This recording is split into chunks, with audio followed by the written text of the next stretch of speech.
Hello, my name is Elliot Maltby. If there are other people who didn't get a map, there are a couple extra ones. This is Theo. We are talking about Collect Pond, which you'll see there are a number of kind of outlines of Collect Pond. It's a little ambiguous exactly where it was located, but it also changed shape and size over time.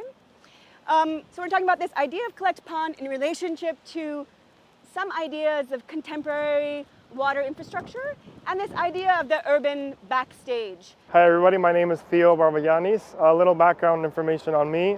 I'm an environmental engineer, specifically specializing in water resources.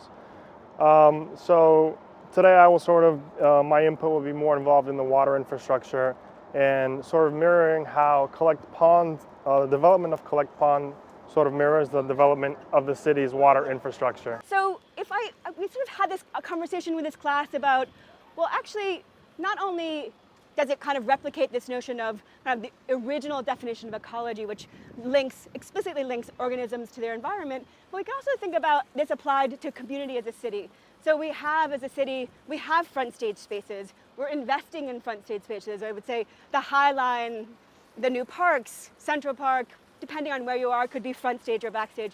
But we also have a kind of, maybe a disappearing backstage, which might be the Gowanus Canal, for instance, or the East River prior to development.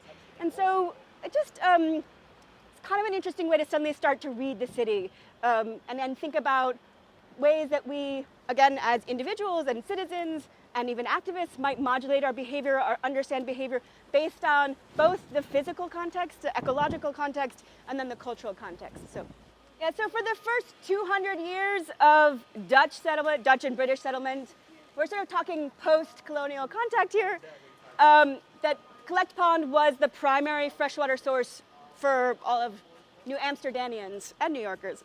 Canal chute was actually dug to drain Collect Pond, which is where we're going to in just a bit. And what's interesting is that if you look at the original canal that was built to drain the pond, you'll notice that the existing sewer beneath Canal Street begins at that same point where the canal started, even though Canal Street today actually extends towards all the way to Manhattan Bridge. So within 20 years of when the canal was first dug in the late 1700s, it just became really foul. It was smelling, there was sewage everywhere. So the city decided to pave over in 1812. And that's when it became sort of the first combined sewer. I don't know if anybody here is familiar with combined sewer systems and how they work. Essentially, in a city like New York, which is this old, sanitary waste from buildings and stormwater all goes into the same pipes. So on a dry day, everything goes into our wastewater treatment plant and it gets treated before it's released back into the waters. But on a day like today, when it's raining heavily, the treatment plant can no longer handle all the flow coming in. So it shuts its gates and everything is flowing into the river as a combined sewer overflow. So at the time when Canal Street was paved, it was considered an engineering feat because it got eliminated all the disease that was coming out of this canal. But today, it's actually contributing to the water quality in the surrounding waters. In addition to being the freshwater supply for early Dutch settlers and early English folks and the Lenape, it was a great place for picnicking, fishing. So it really is, if we think about this backstage idea again, early Dutch folks are living below the wall, they're living within a walled city, which is Wall Street. That's their front stage. And the Collect Pond is a backstage, both in the best of ways, and the place that you get to be yourself and be free and have leisure and go fishing and picnicking. But it's also where it becomes, we start putting your sewage there, where tanneries start being located, breweries, I'm missing something else, slaughterhouses.